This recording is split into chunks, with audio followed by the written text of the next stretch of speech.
Everyone walked past him. Every single morning, he stood in the same corner, soaked in silence, staring at the warmth he didn't dare approach. No one saw him. No one cared. But one old woman did. She never said a word, never called him over.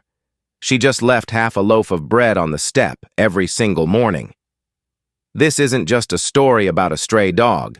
This is about quiet kindness, about two lonely souls finding warmth in each other, without speaking, without touching, just by being there. Stay with us till the end, because this story will leave something soft and unforgettable in your heart. You're watching Vale Marks. At the very end of a sleepy alley where time seemed to slow and nothing rushed, stood a modest breakfast stand. Barely more than a wooden counter, a sizzling griddle, and a low tin roof that had weathered more rainy seasons than anyone cared to count. The morning air here carried a distinct charm. The smell of warm bread rising with the steam from fresh coffee, the occasional clink of metal as eggs hit the pan, and the gentle hum of the city slowly waking up beyond the alley's embrace. It was a quiet world, a little forgotten corner, where stories were whispered rather than told. Every morning, just before the sun peeked over the rooftops, a figure would emerge at the very edge of the alley. Not a person, but a small, scruffy dog. His fur was patchy, a dull mix of gray and tan, knotted in places and matted in others. His ribs pressed gently against his skin like the memory of better days. He had no collar, no tag, and no name that anyone knew. But he came faithfully each morning, padding silently on paws worn thin by the road, to the same spot, half hidden behind a trash can just opposite the breakfast stall. There, he would wait. He never barked, never whined, never begged like most strays. He simply watched. His eyes were the kind that stayed with you. Deep, still, almost too human. Eyes that had seen things, perhaps more than some people ever would.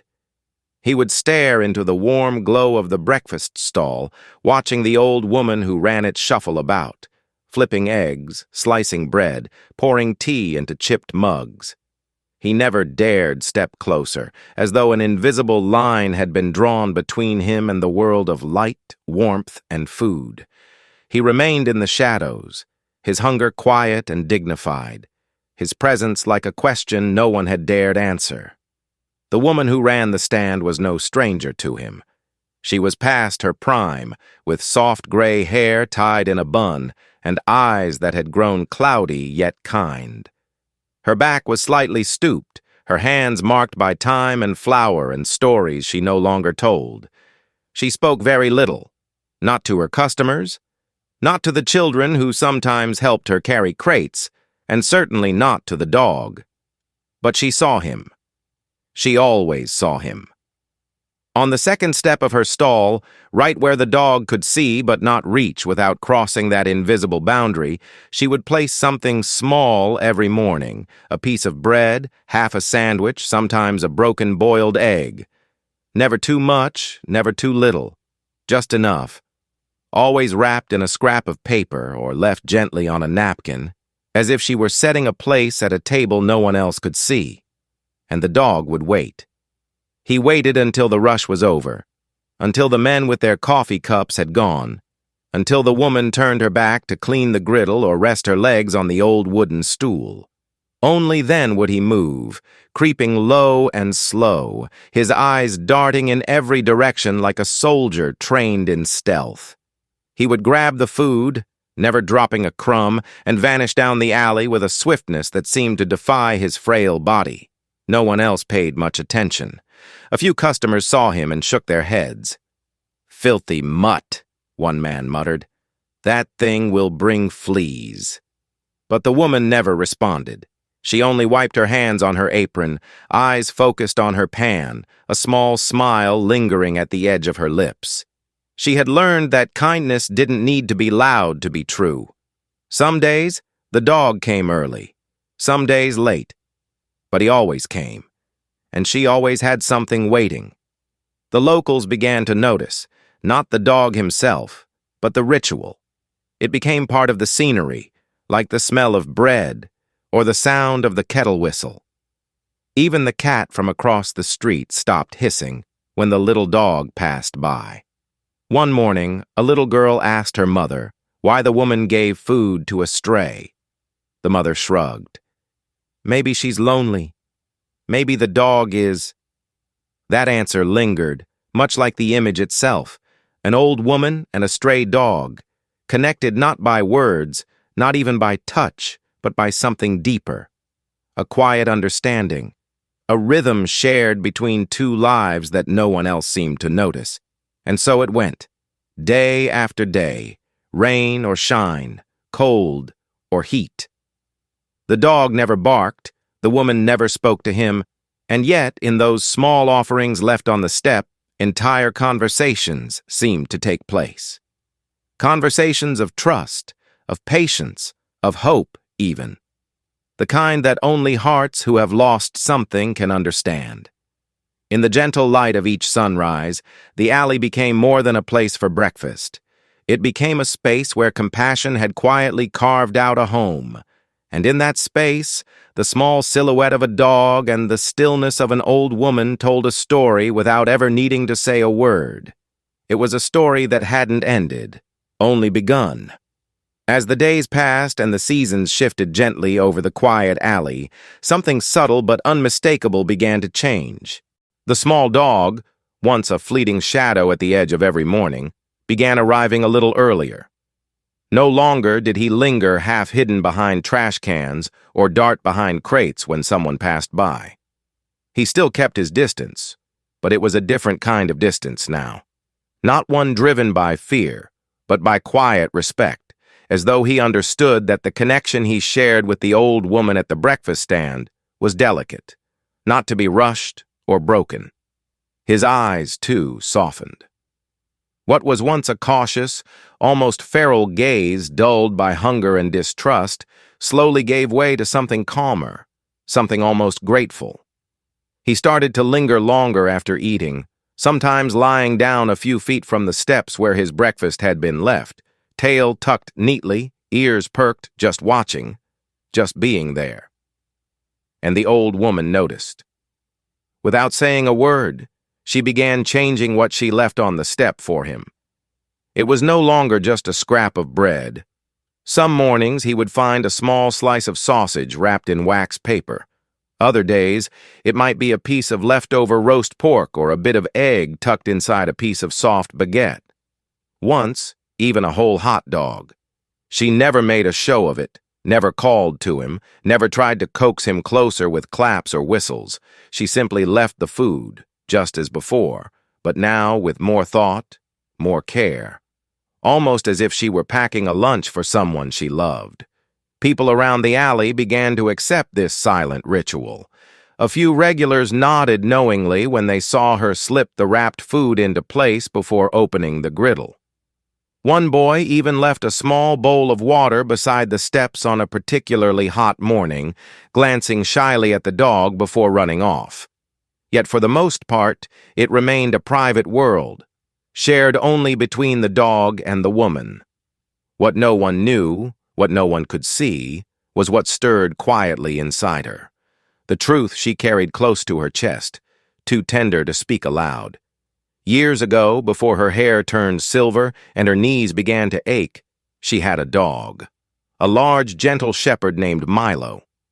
He had belonged to her son, a young man who once lived upstairs before the war, before he never came back. When her son left, Milo stayed. He became her companion, her listener, her reason to rise early and leave the back door open.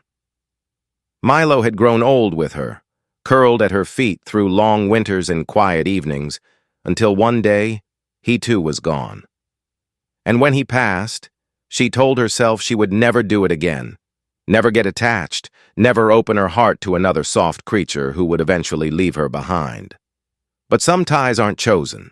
Some bonds form on their own, quiet as a morning breeze, until one day you realize they're wrapped around your heart.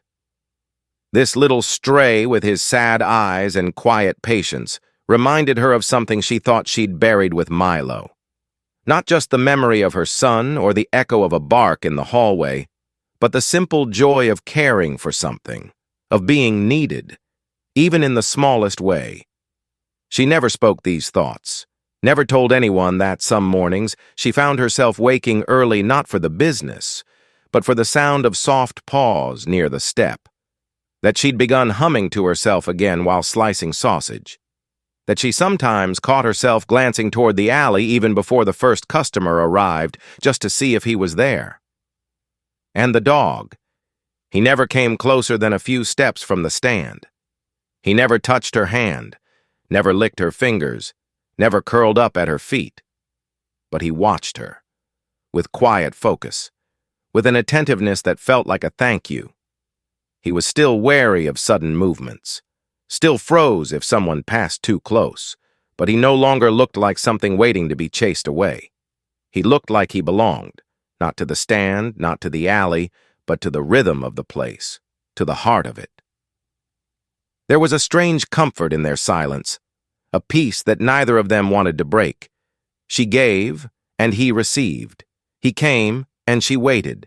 It was simple, honest, a friendship without names, without leashes or commands, a bond made not of touch, but of presence. It might not have seemed like much to the outside world, just an old woman with a small breakfast stall and a quiet dog who never barked. But to them it was more than that. It was healing. It was companionship. It was two lives, each carrying their own history of loss and loneliness, finding a kind of warmth in each other's company. And perhaps that was all they needed. Not a home with fences or a bowl labeled with a name, not even the comfort of words. Just the same step, the same time, the same silent promise that no one would leave first. Every morning, as the alley bathed in pale golden light, they were there. She with her careful hands and steady breath. He with his quiet eyes and patient stillness. Two souls who had lost much, giving each other just enough to carry on. And slowly, without a single word spoken, that little stretch of cracked pavement between them began to feel smaller and smaller. Each morning came and went like clockwork in the alley, wrapped in the scent of bread and the haze of early light. The griddle crackled to life before the first bird chirped, and the old woman moved through her small stall like a ritual she knew by heart, placing stools in their spots, setting napkins neatly, and lighting the tiny flame beneath her kettle. But there was always one moment, always the same gesture that never failed to slip into her routine. A quiet glance toward the end of the alley. She did it without thinking, without turning her head all the way, just a flick of her eyes, a pause mid-motion, as though expecting someone. And even when the alley was empty, even when the only sound was the soft creak of her stool or the clatter of utensils, she looked, not for customers, not for neighbors, but for him, the little dog. He had no name, but he had carved out a place in her morning as surely as the rising sun. And when he was there, nestled in the shadow of a lamppost or behind a discarded crate, her shoulders dropped just slightly, as if some unspoken tension had eased. She never said it aloud, but it was clear in her rhythm. When he showed up, she could begin her day in peace.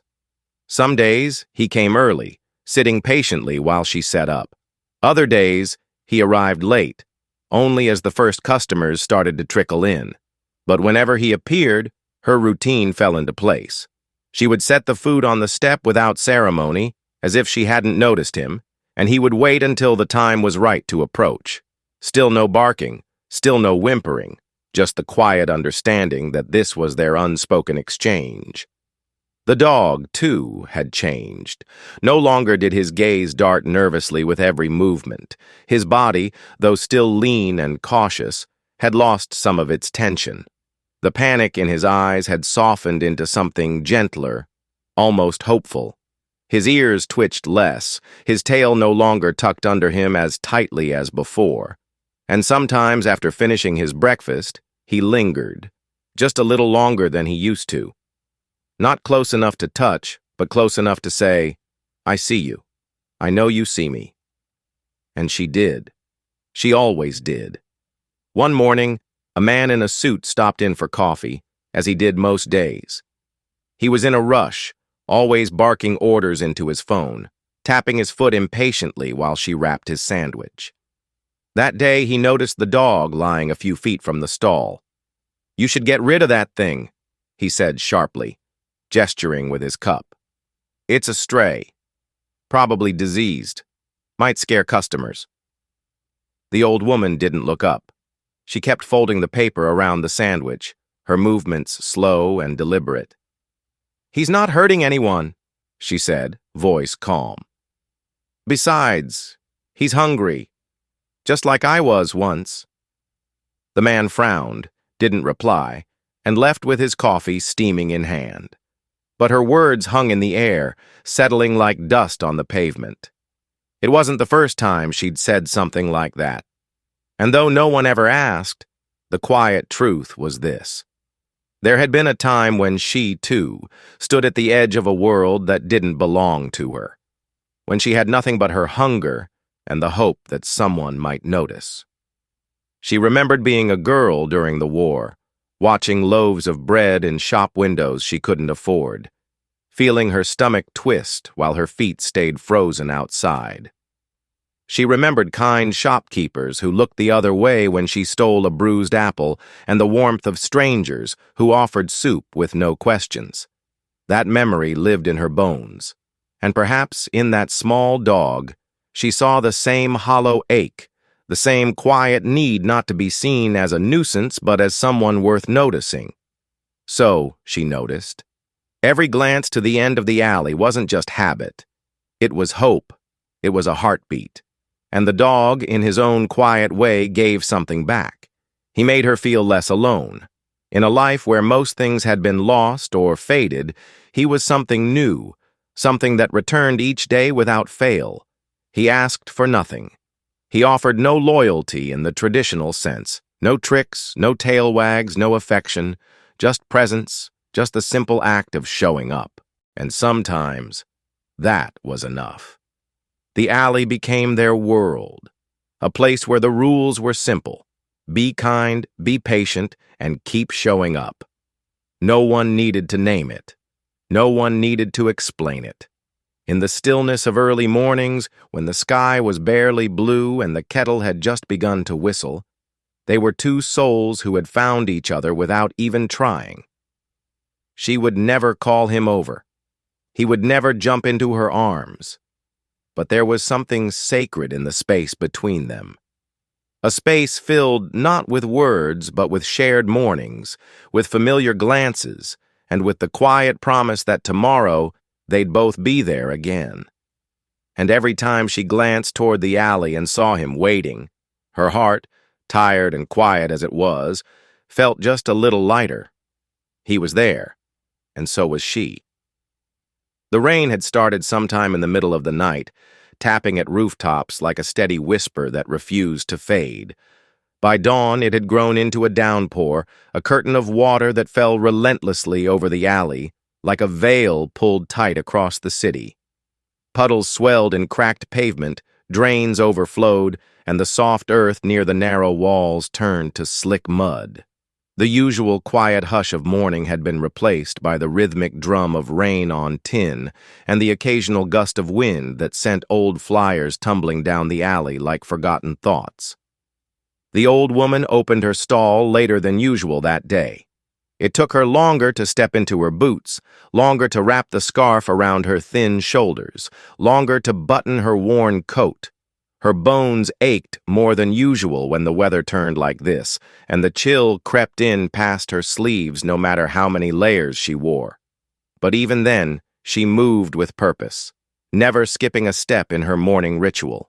She lifted the wooden panel that served as her counter. She lit the flame beneath the kettle. She unfolded the oilcloth that protected her condiments from rain spray, and then, quietly, almost reverently, she reached for the half loaf of bread she had set aside the night before. Wrapped in a piece of parchment, still soft and warm from the oven, it was the same offering she left every morning. She placed it gently on the lowest step, where the edge of her stall met the alley ground. Even though the wind blew sideways and raindrops splattered against her apron, she didn't hesitate. She placed it exactly where it always went. Then she waited. The morning dragged on, and the little dog never came. She told herself he might be late. Maybe he'd found shelter under an awning, waiting for the rain to ease. Maybe he was curled up in a box somewhere dry. She told herself a dozen stories as her hands kept moving, cracking eggs, slicing ham, pouring coffee for the few brave souls who ventured out despite the storm. But every time she bent to pick something up, her eyes flicked toward the far end of the alley. And still, he didn't come. By mid-morning, the water had soaked through the hem of her pants, and the step where she'd left the bread had become a tiny island surrounded by rivulets of muddy water. The parchment had come loose, fluttering at the corners, the food inside now soggy and untouched. She stared at it longer than she should have, spatula still in her hand, grease crackling on the pan behind her. Her customers, sparse and in a hurry, didn't notice the way her shoulders slumped more with each passing minute. They didn't see the worry etched deeper into the lines of her face. But it was there, like a thread slowly unraveling. By noon, the last customer had gone. She wiped her hands on her apron and stood by the stall's side door, watching the rain fall. Her eyes didn't move from the alley's entrance. No footsteps. No soft paws splashing through puddles, just gray rain, endless and cold. And in that stillness, the absence of that small, silent creature felt heavier than any weight she'd carried in years. He had become part of her rhythm, part of her breath. The first thing she looked for when she opened shop, and the last thought that stayed with her when she closed it down. Not seeing him felt like something vital had gone missing. Like a piece of her morning had vanished into the storm. She told herself again that maybe he was just hiding, that the rain had scared him off and he'd be back tomorrow. But the longer she stood there, the more a quiet, aching fear crept in, a fear she didn't want to name. What if something had happened? What if the rain wasn't the only reason he hadn't come? The thought clung to her chest like a damp cloth, heavy and suffocating. She turned, slowly, and reached for the remaining half-loaf on the shelf. This one she wrapped more carefully, double layer of parchment, tied with string. Then she went to the back of the stall, pulled an old plastic poncho from behind the door, and slipped it over her shoulders. It was cracked at the seams, smelled faintly of oil and thyme, but it would do. She stepped out into the rain. At first, her feet slipped on the slick stones. Water crept into her shoes almost immediately. But she walked on, head bent against the wind, shielding the small parcel in her hands like a precious gift. The alley stretched quiet around her, the world muffled by the storm. She checked every familiar corner, behind trash bins, under broken stairwells, beneath rusted awnings where the rain dripped in steady streams. Her voice stayed silent. She didn't call out. She didn't know what name to call, or if he would even respond. But her eyes scanned every shadow, every shape. She walked to the end of the alley and turned the corner, searching places she had never needed to before. With each step, her heart thudded louder, not from exertion, but from that slow, creeping fear that maybe he was gone. Maybe he had fallen ill, maybe a car, or a fight with another dog. The rain didn't stop, and neither did the thoughts. Still, she kept going. For her, this was not just about a dog. It was about showing up for someone who had always shown up for her, without fail, without question. He had asked nothing of her, and yet in his silence had given her a sense of connection, of meaning. And now it was her turn to show him the same. Through the haze of rain and memory she kept walking, the small package of bread pressed to her chest like a promise. The rain showed no mercy. It poured with an unrelenting force, washing over the city as if trying to erase it altogether. The alleyways had become narrow rivers, and each step the old woman took sent ripples across the puddles that stretched like small lakes beneath her feet. Her shoes, soaked through within minutes, had been left behind near her stall. Now her bare feet pressed against the cold pavement, feeling every crack, every stone, every sting of water as she moved deeper into the maze of the neighborhood. She clutched the small parcel of bread tightly to her chest, shielding it with her shawl as best she could. The plastic poncho clung to her thin frame, useless against the wind that flapped it like a torn sail. Her breath came in soft clouds that mixed with the mist rising off the warm rooftops. Every few steps, she paused and looked around, eyes squinting through the rain, lips parting slightly. "Where are you, little one?" she murmured, barely audible over the storm. It wasn't a question she expected to be answered.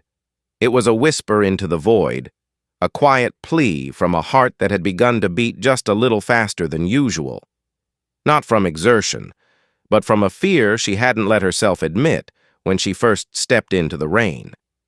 She moved past shuttered shops and locked gates, past familiar stoops, now unfamiliar in the gray haze. Her feet slipped once, sending her to one knee in the muddy water. But she rose again, brushing her skirt with trembling fingers, the bread still safe in her arms. To anyone watching, though no one was, she might have looked like a ghost from another time. A woman moving through the storm not because she had to, but because something deeper than necessity pulled her forward. She peered under benches, beneath tin roofing nailed haphazardly over doorways, around every crooked corner of the alley she had walked for years. And each time she did not find him, the silence pressed harder against her chest. She stopped beneath an overhang, the sound of water hitting metal ringing in her ears. Her hands were trembling now, her shawl soaked, clinging to her skin. Her eyes scanned the small alley before her, and when she saw nothing, she spoke again, a little louder this time, but still tender. "Hey there! Where are you, child?" she called out. The word, child, slipped from her lips before she could catch it. She hadn't planned to use it, but it came so naturally, so truthfully, it caught even her by surprise. And that was when she realized the truth she'd been avoiding. This wasn't just about a dog. It wasn't just about a stray or a ritual or some small act of daily kindness. This was something more. The little creature who had waited outside her stall every morning had become something sacred to her, a thread tying her to the world, to her own capacity to love and be needed again. The fear swelling in her chest wasn't just worry. It was grief. Grief for something she hadn't yet lost, but felt slipping through her fingers with every second that passed without seeing him. She turned into one last alley, narrower than the rest, lined with sagging awnings and broken gutters. It smelled of wet wood and forgotten things. And that's when she saw it. Beneath a collapsing metal awning, tucked into the corner like a crumpled rag, was a small, shivering shape. She didn't call out this time. She just moved. The cold forgotten, the pain in her joints ignored. She knelt beside him slowly, carefully, her breath caught between relief and heartbreak. The dog was soaked through. His fur, matted and dripping, clung to his thin frame. He was curled in on himself, legs tucked tight, chest barely rising. His eyes opened at her presence, glassy and dull, blinking against the rain. He made no sound, no attempt to move, just the faintest flick of an ear as if to say, "I'm still here." "Oh, you silly boy," she whispered, her voice cracking as she set the bread aside and reached into the folds of her shawl for a handkerchief.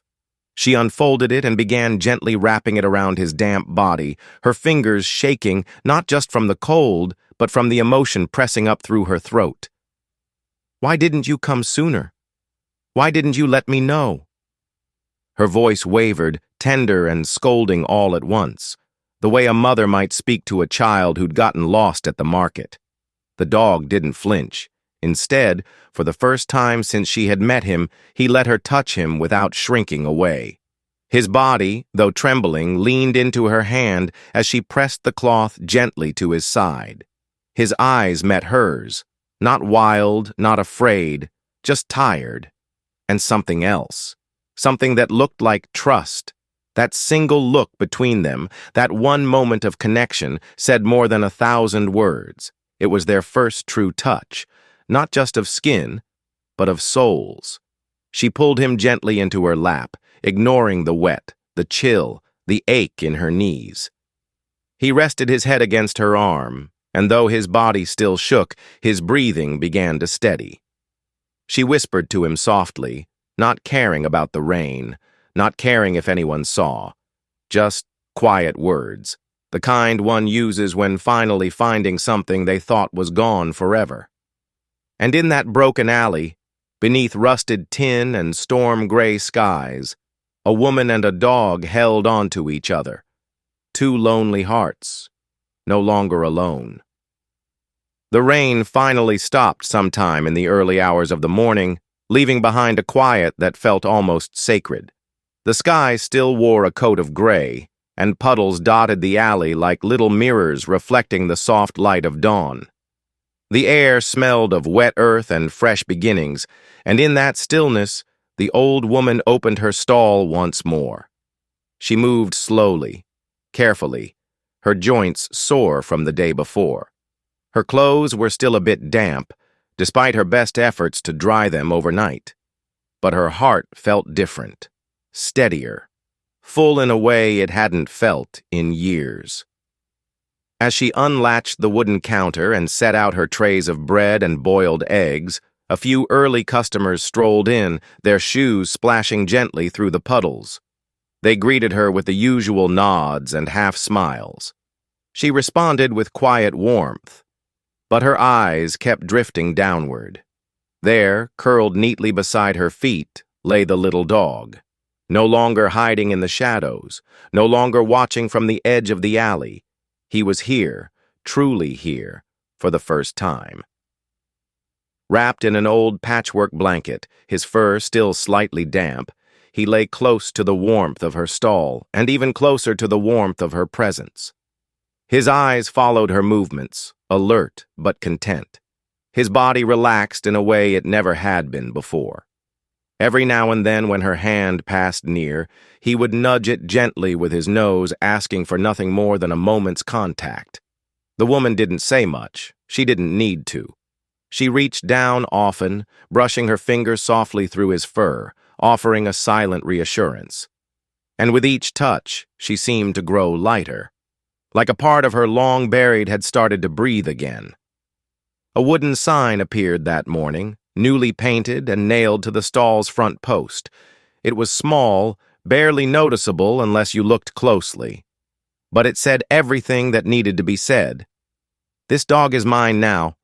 Please don't shoo him away." Most people didn't comment. They saw the blanket, the calm dog, the soft look in the woman's eyes, and simply nodded in understanding. A few raised their brows or exchanged glances, but no one said anything unkind. The alley, quiet and weathered as it was, knew how to keep its secrets safe. But one man, new to the area, paused at the sight. "That your dog?" he asked, nodding toward the small figure curled near the stall. The woman looked up from the eggs she was frying and smiled, softly, deeply. "He's my friend," she replied. "Been waiting for me longer than I knew." The man chuckled awkwardly, unsure of what to say next, and eventually walked on with his breakfast in hand. Behind him, the stall returned to its rhythm. Customers came and went. Tea was poured, bread was sliced, and through it all the dog remained, unmoving except for the occasional shift in position or contented sigh. Sometimes, when there was a lull, the old woman would lean down and whisper something to him, something only they understood. Sometimes he would rest his chin on her foot, and she would pause her work to stroke the back of his neck. The sight was simple, quiet, not the kind of thing that made headlines or drew crowds. But to those who noticed, to the ones who lingered just long enough to watch, it was a glimpse into something far deeper than a stray finding shelter. It was the beginning of a home, Not the kind built with walls or doors or locks, but the kind built with consistency, kindness, and silent understanding. In that tiny stall at the end of a narrow alley, two lives had found one another. Two hearts, worn and weathered by time and loss, had chosen to keep showing up. The woman no longer looked out toward the alley with worry. She no longer waited for a shadow that might or might not come. Instead, she looked down and smiled, knowing he was right there, safe, warm. Heron. And perhaps, in his own way, he knew the same. He had crossed an invisible line, not just the one between the alley and the stall, but the one between survival and belonging. And she, too, had crossed one of her own, the line between memory and presence, between loneliness and connection. Together they built something fragile but real, a little corner of the world where being seen, being fed, and simply being there meant everything. The alley, the rain, the mornings, all of it continued as it always did. But now, within that unchanged rhythm, something had shifted. A dog had stepped out of the shadows, and an old woman had opened her heart, and that, without needing any words at all, was the quiet birth of a new home. From that morning on, the little breakfast stall at the end of the alley was never quite the same. It wasn't that the food changed. It was still the same warm bread, gently toasted with egg and sausage. Still the same slow-boiled tea poured into chipped ceramic mugs. It wasn't the stall itself either, the same creaky wooden shutters, the same crooked step that squeaked when you leaned on it. What changed was the feeling. The quiet hush that once hung in the air was now filled with something new, something alive. It began with the soft tap of paws across the stone as the dog trotted out from behind the stall when a familiar face appeared. He never barked loudly, just a low, warm woof of recognition. His tail would wag once or twice, and he'd lift his head, greeting the regulars like an old friend. Some chuckled and called him the little manager.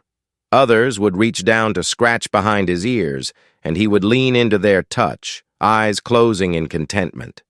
When the morning rush passed and the alley fell into its usual lull, he would curl up beside the old woman's stool, resting his chin on his paws, sighing deeply as though he finally understood what peace felt like.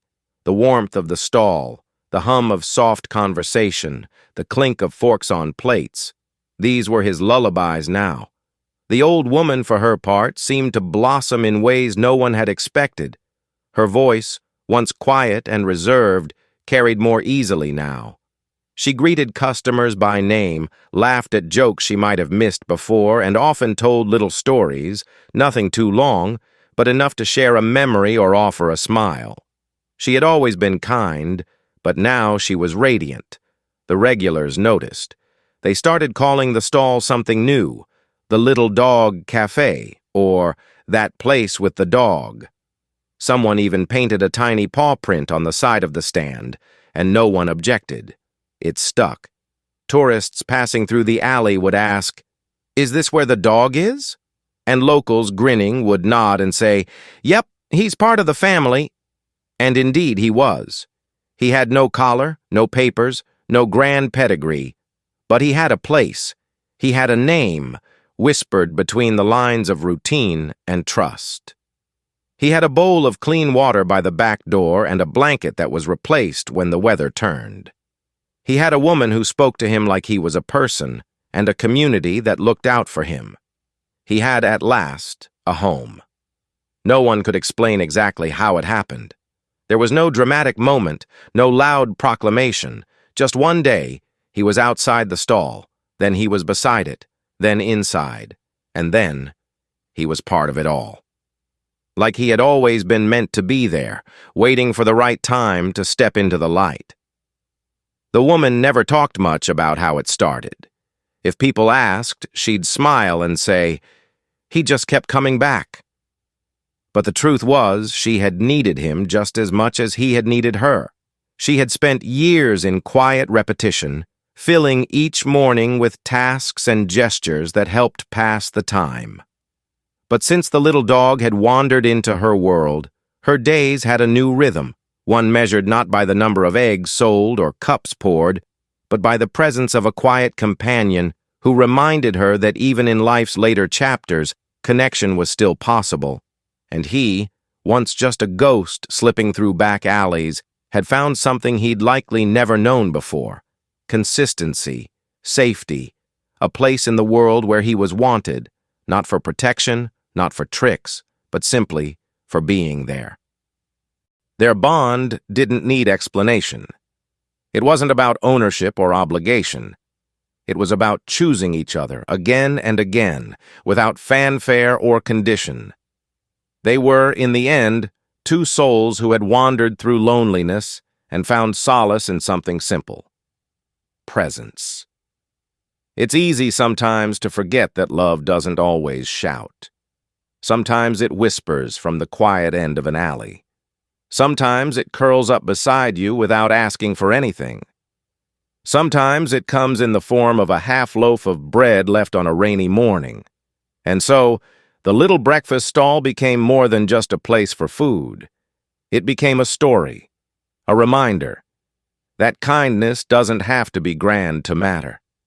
That small acts, repeated with care, can change lives. That healing often comes not from fixing, but from simply staying, through storms, through silences, through the ordinary passing of time.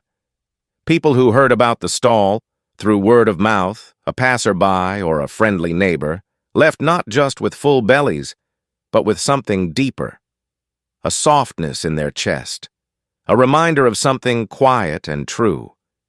That in a world rushing forward, sometimes the most beautiful stories are the ones that unfold slowly, step by step, morning by morning. And there, at the end of the alley, where one old woman served breakfast with calloused hands and a quiet dog dozed by her feet, one of those stories was still being written, day after gentle day. And from that rainy morning on, the little breakfast stall at the edge of the alley was no longer just a food cart. It was a home. The dog no longer stood in the shadows. He slept at her feet, tail twitching softly in dreams.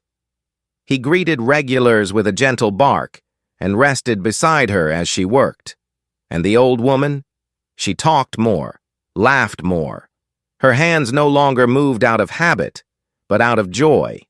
Locals began calling it the stall with the little dog. Children left crumbs just for him. Strangers stayed a little longer, as if drawn by something invisible but warm. There were no grand declarations, no dramatic miracles, just two lives quietly choosing to stay beside each other. That's the beauty of this story. It reminds us, love doesn't always need words, family doesn't always need blood, and home sometimes begins with nothing more than a glance, a crumb of bread, and a heart willing to open again. If this story touched you, please consider subscribing to Veil Marks. Help us reach 1,000 subscribers so we can continue telling stories like this. Simple but powerful, human and healing.